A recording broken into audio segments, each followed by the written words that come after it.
Hello, I am Lisa Moore, and I wanted to do an update on our 18 unit. The last few weeks, I haven't done too much. There hasn't really been too much to update. We came here over New Year's, so I think it was like December 29th to January 7th range. And we were out here for about 10 days.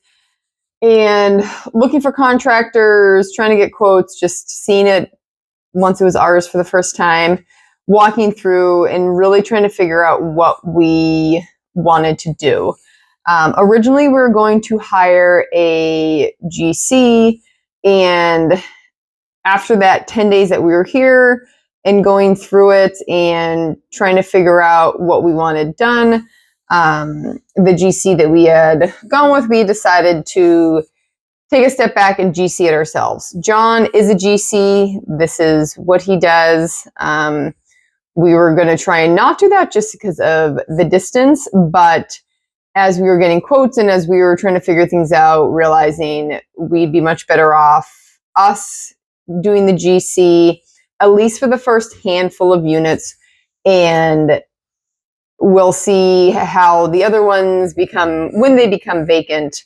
Our plan is to hopefully we'll have a team solidified here by the time that happens. And then as we have those onesie, twosie units coming vacant over the next several months, then we'll already have people in place that we know and trust and have worked with. So the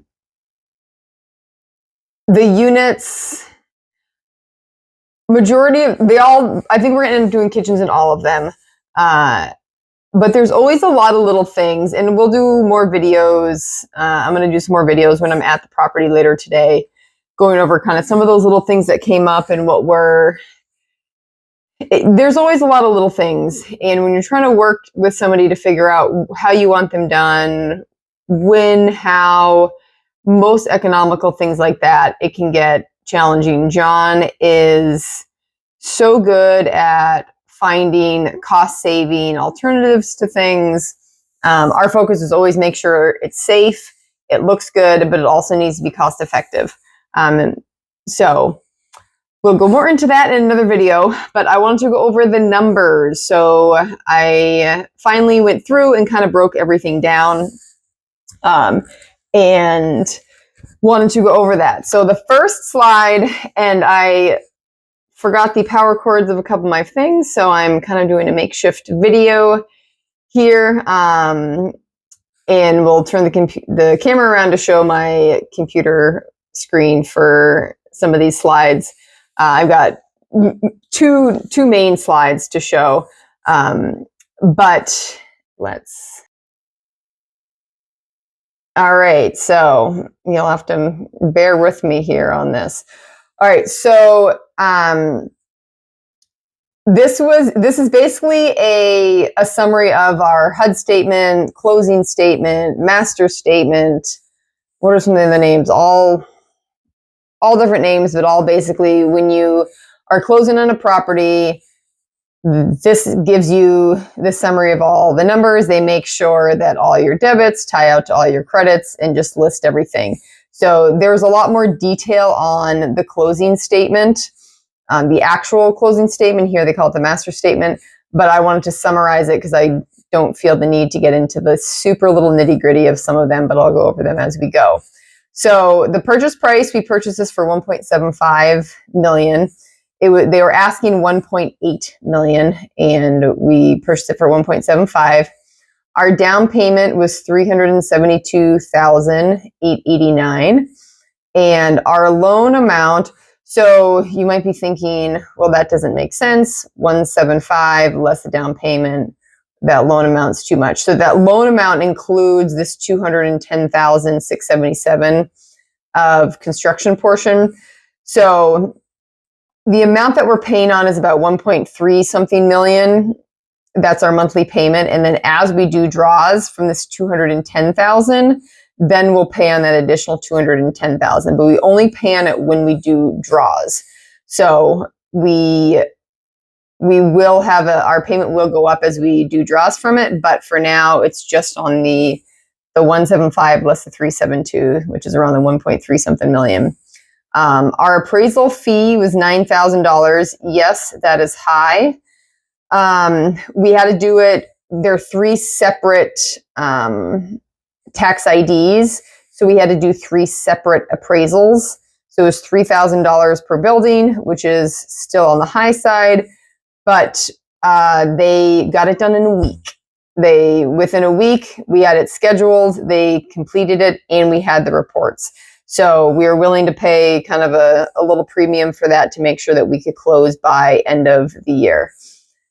Our attorney fees were $2,200 in Illinois, and with commercial deals, you're typically doing a PSA and having the attorneys hash things out. So our attorney fees were $2,200. Our closing costs were the $26,000. This makes up all the title fees, and this number consists of a whole bunch of smaller numbers, but in total it was $26,000. Prepaids, so our interest in property taxes. So they had us prepay a certain amount of interest, and it was about $15,000 of interest, and we also prepaid about $25,000 or $26,000 of taxes. As you'll see down here, there's another $25,492 for property taxes that were already escrowed with the seller. And then we also got a rent credit of $1,420 and a security deposit. So the security deposits, as you probably know, when somebody moves in, you collect a security deposit. Those are not revenue. Those are not income. Those do not stay with the seller. Those stay with the tenant. So when you are buying or selling a property, you want to make sure you factor in your security deposit. So if you're selling a property and you've got $2,000, $5,000, $10,000 worth of security deposits, you want to make sure you factor that in, because that is going to come out of your pocket. And if you're buying a property, then like here, we are getting that additional $10,200, but that does not mean that, hey, cool, we've got this $10,000 in our pocket. That is, again, security deposit. The security deposits are intended to be given back to the tenants. Every state is different. One of the reasons we're not managing our property here in Illinois is just because of all the laws. And one of the laws has to do with security deposit and how you can hold it. If it's an interest-bearing account, you have to pay that out to the tenant. There's a lot of things that go with it.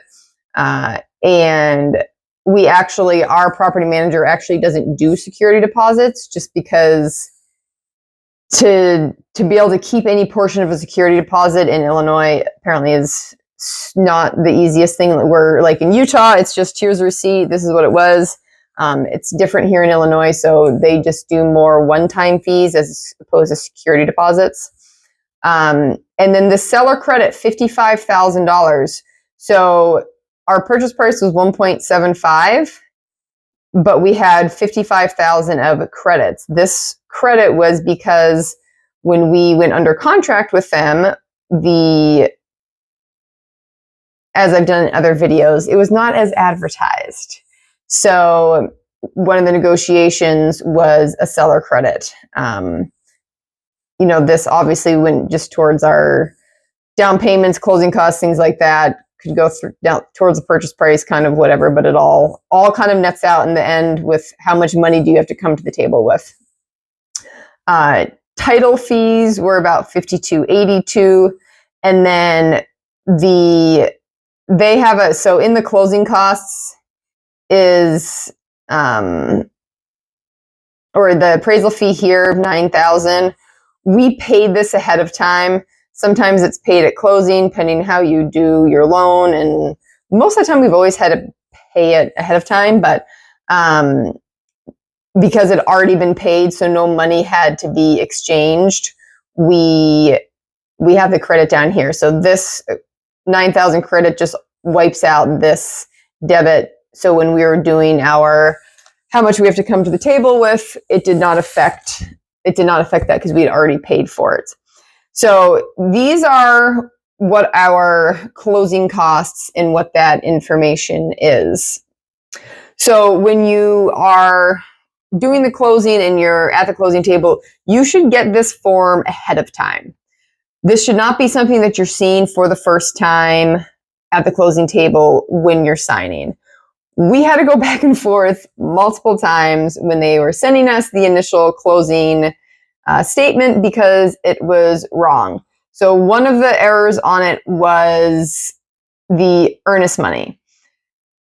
In our contract, it was $30,000 of earnest money, but in 2 stages. So the first stage was once the attorneys agreed on the initial PSA, we had to pay $15,000.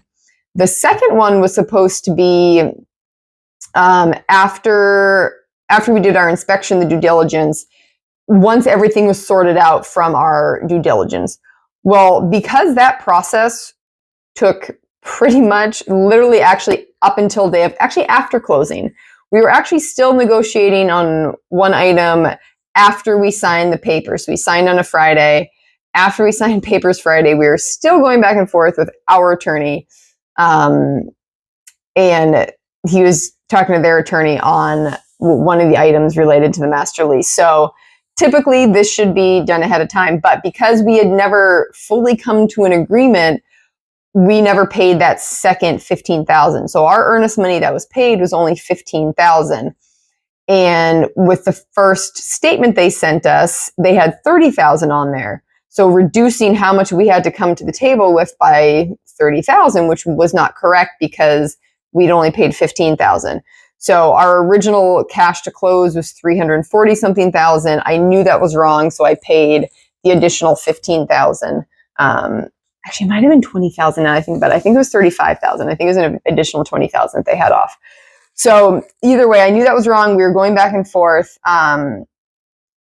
We were very happy with our attorney. The lender was really good to work with. The specific team at the title company was not the best. It was very slow to get information. I had to, like with the earnest money, ask multiple times, can you send me the wire information? We need to send the initial $15,000. And it was just it was not the smoothest process dealing with them. We didn't have a choice. That was the seller's title. That's what you have to do. So we were just kind of dealing with it. And nothing like horrible, but just more annoying things. And if we didn't look over, but when you have a closing statement that's wrong. And what got me was the title. So the title company has the contract. They know every penny coming in and out. To me, it should be like your 101. Okay, here's your closing statement. What was your earnest money? Did we actually receive that earnest money? Because one, we could have been dishonest and been like, oh, sure, yeah, we paid $30,000 and just let it go. Like, one, we're not going to be dishonest like that. That's just not us. But that should be something that they had picked up on. They should have known, hey, we're past the deadline of the second EMD. It hasn't been paid. At least when you get to the closing, calling that out, like, hey, the contract said $30,000 of earnest money. We never received $30,000. We only received $15,000. That is why the closing statement says $15,000. Not put $30,000 on there, because they should have looked at that and been like, okay, did we collect $30,000? A simple tick and tie, or $35,000. So that was one thing. And then because we were not physically in Illinois to do the closing, I had weeks before closing sent an email and said, hey, we will not physically be there. We can go to our title company locally to have everything signed because it has to be notarized and all that. And they're like, okay, like nothing else really. I sent an email. I said, here is their contact. We are closing with Christina Moser at GT Title. Here's your contact information, blah, blah, blah. Please confirm like everything is good. I'm assuming that we're good to close there. It's a title company. They can do the notary, all that stuff. And they had emailed back and forth and never said, no, we can't do that. And then like the day before closing, they kept saying they'd sent the closing statements to her and she wasn't receiving them. Finally, I had to bring her on to some emails, and basically they hadn't sent anything to her. Some of the stuff they were doing was like calling her from a personal phone number, not disclosing who they were, just calling, hey, Christina, I need you to send me over all the documentation for John and Lisa for this. And she's like, and who are you? Who are you calling from? This is a private number. So there's just quite a few things that were not handled in the correct professional way, which they ended up charging us to have a notary come to the title company, even though Christina was a notary, because they said, well, it needs to be approved with this specific company. And she's like, I sign for them on a daily basis. Like, I am approved with them. And they would not call. Like, all they had to do is pick up the phone and call the company and say, hey, can you please confirm or send an email that this woman at this company, here's your info, is one of your approved notaries. And they would not do that. Instead, they had to go through this other whole roundabout thing to have another notary come and sign. So it was just kind of a hassle, but yeah. And of course they charged us a couple $100 for it. But yeah, so again, I'll show you this. So again, just all the closing stuff. And the next thing I want to show you guys is a very broad overview of the financials. When I do analysis, it goes much deeper than this. There's multiple tabs, but just to show you a rough overview of the income, expenses, and NOI, and also to show how much of a variance there can be between what the OM states, which is the operating memorandum, which when you are listing a property and you ask for information, it's like their marketing package. So it'll have all the information on the property, pictures, describe the property, give you financials, all that stuff. And just how much it can vary between the OM actual financials when you're actually under contract and what they send you, and then your own underwriting. So all right, so these numbers are probably going to be a little hard to see, but so this first column here, this is what the operating memorandum stated. So they claim that the gross potential rent was $23,805. No. Even saying that, basically, to sum up, because I've already done some videos on this, on vacancies and then evictions and things like that, they basically had a few paying tenants. So in reality, the actual income that they were collecting was, a few $1,000s a month, basically. But their OM stated the 23,805, vacancy of 5%, 1190, and they have laundry income of 263, which I don't think this is accurate. After talking to the tenants, none of the tenants used the washer dryers there. One of them didn't even have a washer, only had a dryer. They were just super crappy. We've already gotten rid of them and put in new ones. But so their gross operating income on the OM was $22,877. Their financial, so their full year of 2023 was $19,466.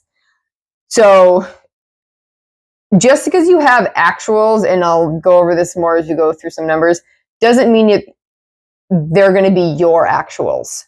Our underwriting, which is one of the reasons we bought this, has our gross potential rent at $30,000, vacancy, basically assuming a unit a month is vacant, and then laundry income $300. I'll be curious to see where this laundry income comes in. I mean, not that it's going to be thousands of dollars, but we just put in brand new washer dryers, really nice speed queen stackables in each of the units. So we've already gotten some use out of them. We just put them in about a week ago. So, and we have like 50% occupancy. So I'll be interested to see what the laundry income actually comes in at. all the tenants were super happy that we're getting new washer dryers, so that was good. The property taxes. Now, this is their OM, 58,059. But their actuals from 2023 were at 65,989. So why their OM didn't have the accurate ones, because they listed this in 2024, they knew what that number was.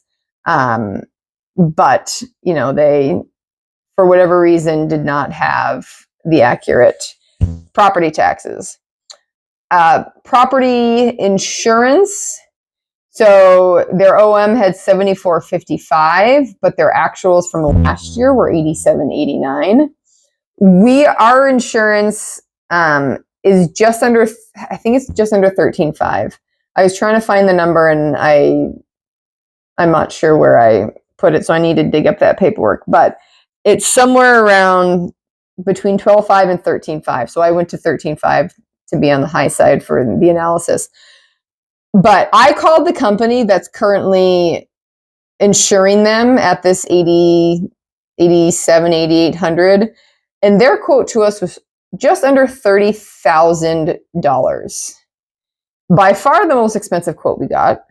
And I'm just going, okay, you're currently insuring this property and have been for a few years. Now it's up to 8,800. How is it that it goes to $30,000 for us? So obviously didn't go with that company.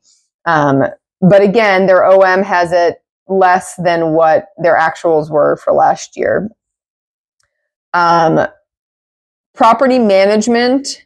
So they had here for their actuals. So this person, we are told, owns a lot of units, several thousand units in the area. And does his own in-house everything. They have their own in-house property management, maintenance, everything. So this number was definitely lower. This one is 5%, which is more realistic. We're paying, obviously, as you can see, more than that. Ours is $99 per unit per month with our property manager, which works out to, once we're stabilized, it was actually around 5 or 6%, but yeah, so their management on their OM was actually higher than what their actuals were, because for whatever reason on this one they decided to be more accurate on, hey, we know that we do in-house management, so it's going to be more than likely, unless it's somebody else that has a large portfolio like them. But they did update the property management. Other property management fees.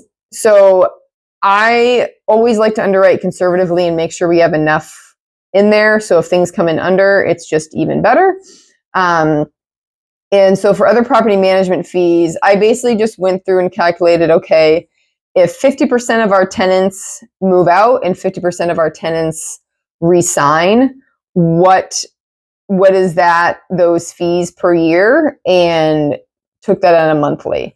Because no matter what, even if the tenants don't move out, then we still have, I think it's a $350 renewal fee that our property manager charges to redo their lease and do all that paperwork. So that is in addition to just the monthly $99 a month, or this 5, 6, 7, 8%, whatever you pay. So if you're looking at property managers, make sure you factor that in and find out what their additional fees are on top of their monthly percentage, because I've yet to meet a property manager that they charge 1%, like a percentage that covers everything. There's always additional fees. So just make sure you keep an eye on that. For turnover, there is no amount in the actuals, but they did put in $450 for the OM. We kept it at that. That seems pretty reasonable and about what we would expect. So kept that. Repairs and maintenance. In 2023, this is a ton of repairs and maintenance. Having walked the property, I'm not surprised in some ways. But this is a huge, huge number. They didn't maintain it well.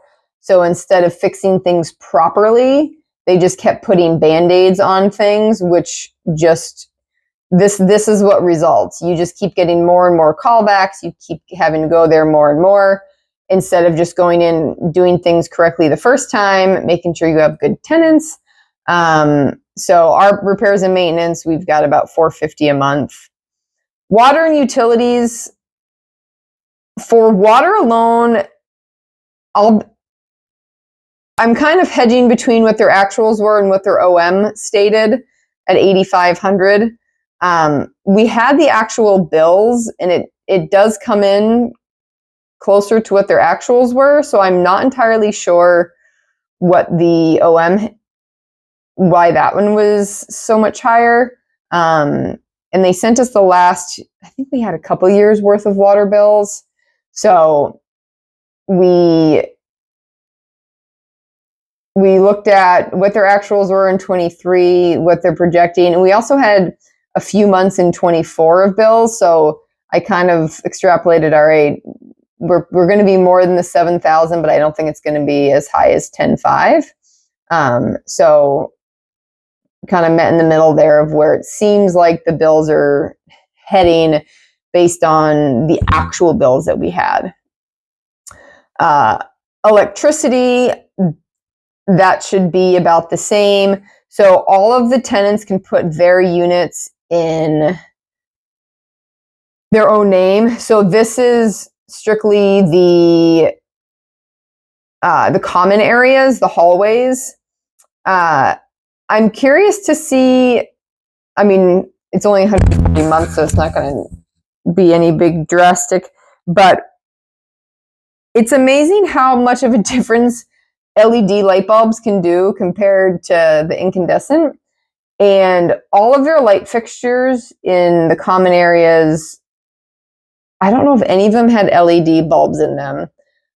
They're all just like super old school. We call them the boob lights. Crap lighting, the incandescent light bulbs. And as I said, I mean, it's only $140, but I'll be interested to see if that changes once we switch everything over to LED. But this is just for the common area. Tenants are responsible for electricity, and that's the only bill. Electricity and internet is the only thing tenants are responsible for. The water is paid by us, and the gas. So the gas is the heating system for the properties is a boiler system. So we have control over the boiler and can set the temperature for the boiler. In the individual units, they don't have a thermostat on the wall like most people are used to. And you got your Nest or whatever thermostat you have, and you can, I want it at 65, 75. It's not like that. They all have baseboard heaters. And on those baseboard heaters, on the main one, when you first walk in the apartment, on that main wall, one of the baseboard heaters, and it controls all of them in the unit. You can adjust I'll say the temperature, but basically how much those heaters are on. So you can turn them off, so there's no heat coming from them, or you can turn them all the way up, and it'll blast out as much heat as those heaters can. It's still at the control of us and the boiler. And a few things that we noticed while we were walking the property, and since the 10 days we spent, and even since being here now, and you can see the difference in last year's gas bill of $12,000. Their OM had $19,000. Looking at the bills, I think we're going to be, I put $19,000 to be safe. I think we're going to be under that. I wanted to cushion it. Some of their numbers, it's funny. Some of them were definitely way in favor and not realistic. But then like a couple of these numbers like this one, I'm like, I don't fully see, especially after seeing the bills, like we saw the actual bills. But another reason that I feel that this is going to be a lower number is when we were here over New Year's, every unit we went into that was vacant was like hot. And for those that don't know me, I am always cold. I could be in a car with the heated seats on, full blasting temperature on high, and it would take a very long time for me to be like, oh, let me turn this down. And as we were walking into the vacant units, like I was warm. I was like, okay, these are just on full, way too hot. And the boiler itself was set at like, I think John said around 100 degrees. So when we were here over New Year's, we drastically cut down the temperature of the boiler. We not turned them off because we don't want no heat in the units because we don't want stuff to freeze, but took them from, I think it goes from 0 to 8 or 0 to 6, turned it down to like 1 or 2 for the vacant units to see, okay, we're adjusting the boiler temperature plus we're adjusting the actual heaters. Let's see what this makes us fall at. And when we came back, the units were a little chilly, but we just turned the heater up in the actual unit, didn't touch the boiler temperature, just turned the heater up, and shortly afterwards, it was warming up and it was fine. So they've been keeping the boiler crazy, crazy high. I don't entirely know why, because all of the units were super hot. Another thing that we're looking into is the thermostat for the boiler. And we've never had a boiler before. So boilers are new for us. We have not had to deal with one. So we're learning about them as we go. We did talk to people prior to purchasing and whatnot. But one thing that we didn't realize until after we had closed, so we didn't ask this when we were doing due diligence, but it's not a question that really had to be asked before due diligence. But the question was, our question right now is, the thermostat is literally right next to the boiler. So this boiler, aside from just, you said its temperature, it's letting off heat. Like the utility room is very warm. So the boiler thermostat is in that room. So we don't know if that should be there because that's not the accuracy of the building. You literally have it in like the hottest little room in the entire building. So we're trying to find out, like, can we move that thermostat out into the hallway and have it be more realistic of what the temperature is. But the gas, will be interested to see if our adjustments and making sure the tenants know, like, hey, your control, like you do have control over heat. It's on the baseboard heaters, but we just kind of keep creeping the boiler temperature down and testing it out with the empty units, because we obviously don't want our tenants to be cold. But we keep turning the boiler down, and even just putting the heaters at like 3 or 4, which is about half of what you can do, the apartments still get plenty hot. So we're hoping that that's going to help save us some money and just make the building, like, it was hot. It was a very hot building. So, all right, trash. So there, as you can see, their actuals were $1,700 a month. On their OM, they have $680. When I saw how much their trash was, I was going, what the F are they doing? When we came and walked the property, I noticed there was a lot of dumpsters sitting out there.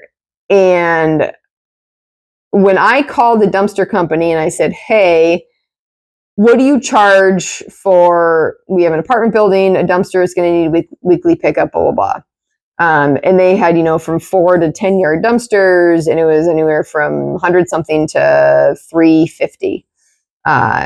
So I was like, okay, there's no reason that our trash cost should be this high.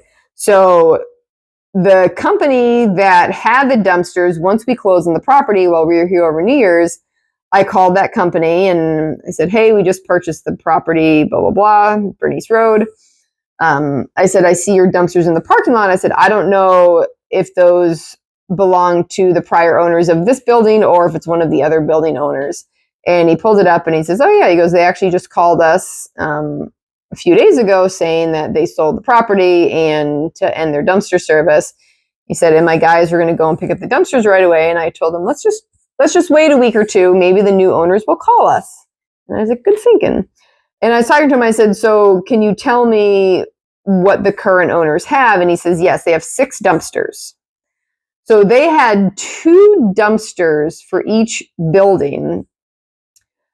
And I said, I know you're not going to be making as much money now. I said, but that's ridiculous. We don't need, and they're literally all right next to each other.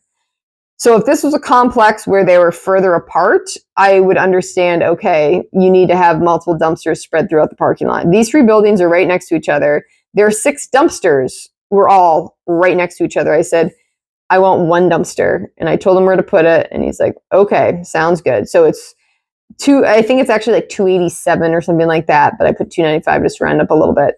So it's $295 a month for the dumpster. If we have to go to, and this is a 6-yard dumpster with a weekly pickup. If we find we have to go to a 9-yard dumpster, it goes up like $30 or $40. So right now we're going to stick with the 6-yard, see how it goes. And if we need to put in a bigger dumpster, we can.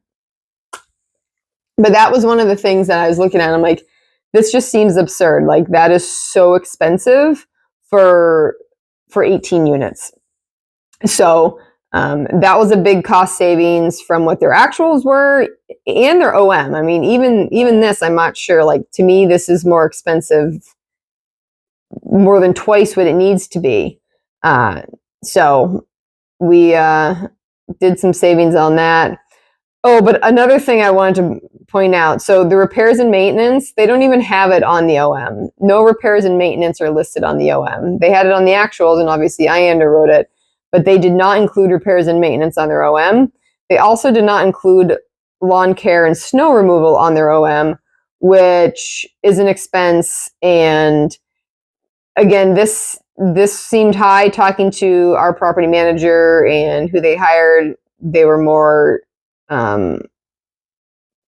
thinking this would be a conservative number, $300 a month. And then accounting. So I always just factor in like our CPA. She's got to do her taxes every year. $50 for that.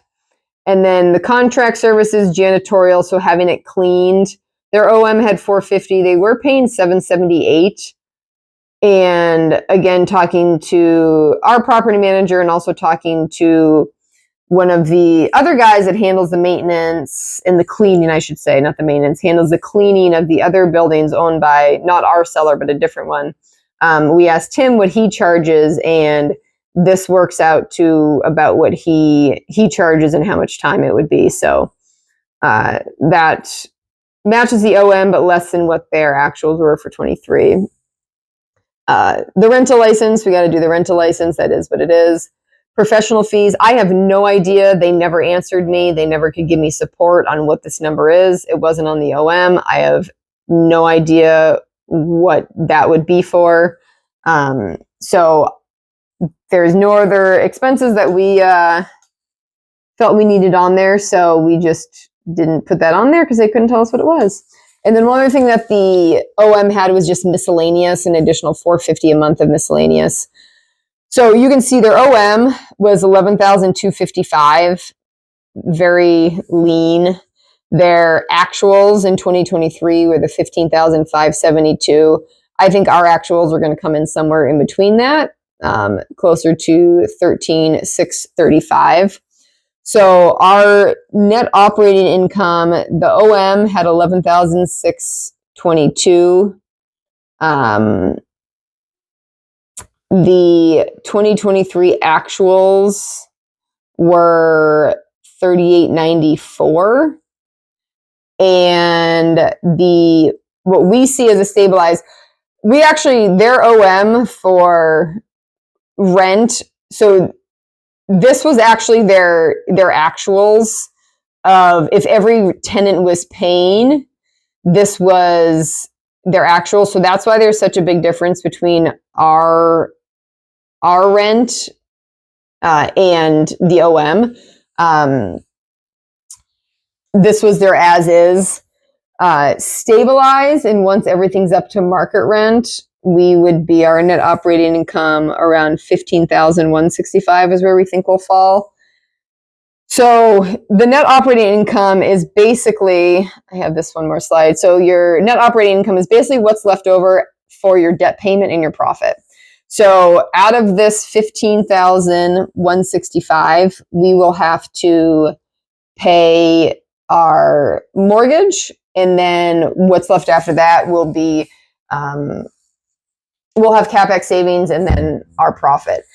So a couple notes that I mentioned before, our property management, $99 a month per unit. Gas, we're looking to move the boiler. Trash, we save money by reducing from 6 small dumpsters to 1 large one. Contract services, the guy we talked to charges $18.50 an hour. We put it to $20 an hour, maybe 5 hours a week. It wouldn't take long to come in and clean. He comes once a week, and it's a little, I don't think it'll even take an hour to clean each one, the hallways, but just some little buffer there. And then again, the NOI, what is left over for the debt payment and profit. If this was a syndication and purchased with investors and done in normal syndication form with returns to investors and things like that, if we were to refi, because we have a bridge loan, so we have a 12-month bridge loan, if we were to refi in year 1 and then sell in year 5, the IRR in this deal is just under 24%, and the average cash on cash return is just under 14%. Now, those are obviously very good returns. When we go to refinance, and this NOI of the 15,165 of our expected stabilized, now we'll have to see where we are at. We'll have to see where we're at when the time comes, but the options that we'll have are we can refinance, just pay off that initial loan and any construction portion we pulled out, and then keep our mortgage as low as possible for more cash flow. Or what we are leaning towards doing and will more than likely do is max out as much as we can, take out as much cash as we can. Obviously, they're not going to let us, take it out so we can't pay the debt service, and we wouldn't do that anyways. But what we probably will do is max out that payment to have the least amount of cash flow that they will allow, so we can get back more capital to then go and deploy that and buy something else. That will be what we look to do. And when you are in an analyzer and you're looking at what payments are and how they change, especially when you're, up into a couple $1 million loan, obviously this is even just more when you're looking at 10 million, 50, 100, $200 million loans. As the interest rates change, as you go from a 30 to a 25-year amortization, that can make a big difference in your payment. So when I was running the numbers on these, I was looking at, okay, worst case, we're 7.5% interest, but 25-year amortization, what does that look like? Best case, we are getting quotes the end of last year in the low mid 6s, a 30-year amortization. What does that look for our numbers? So when it comes time to refinance, the interest rates, it is January 25th, 2025.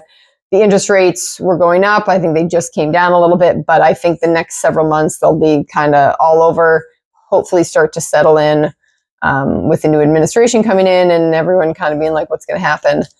things should start to settle. And supposedly the Fed will lower rates. Who knows? As long as the rates are roughly in the same area as they were. As I said, we were getting quotes from a lot of different lenders in the low to mid sixes. So I don't, unless if there's a big drastic change in rates, I don't see why we wouldn't be able to get an interest rate in the low to mid sixes. And we will definitely want to push also for a 30-year amortization, just to make our payment lower. And as much as we can, more than likely as much as we can pull out. Well, as I said, we'll see where things are and whatnot when the time comes, but that'll probably be what we do, just so we can go and buy more and have more capital to us. So that obviously would affect what return we would get for our money. But if we can also pull out a lot of money, and in the perfect world, you'd have the full burn. We'd be able to pull all the money out that we put into it. And that would basically mean that we bought that property. We have zero money left in it. It is 100% financed and it's making us money. It would be a lower return, obviously, than if we were to have a lower cash flow than if we were to leave money in there. But then there's the how much are you getting on that money. So there's so many different numbers to look at and ways to analyze it. But that will be something that we will figure out and decide how we want to do that when the time comes to refinance. We'll start looking at that probably Q3 of this year. Definitely by Q3, maybe probably not Q2. That'll be too soon. Maybe the beginning of Q3. So like July, August timeframe. But we need to refinance by the end of this year to get out of that bridge loan. So the downfall with all of the vacancies is the lack of income coming in and the holding costs being higher. The benefit of it is we now have 7 units that we can immediately rehab and get those up to market rent. So we don't have to worry about getting tenants out. We don't have to worry about how long they're going to stay. Are they going to, pull a, hey, we're not moving and make us go through an eviction, all that stuff. We have those vacant units so we can immediately start to rehab them and get those rented and at market rents. And then the rest of the units, there's 2 tenants that I would keep. The rest of them, we're going to give notice to. And we also do want to update the property.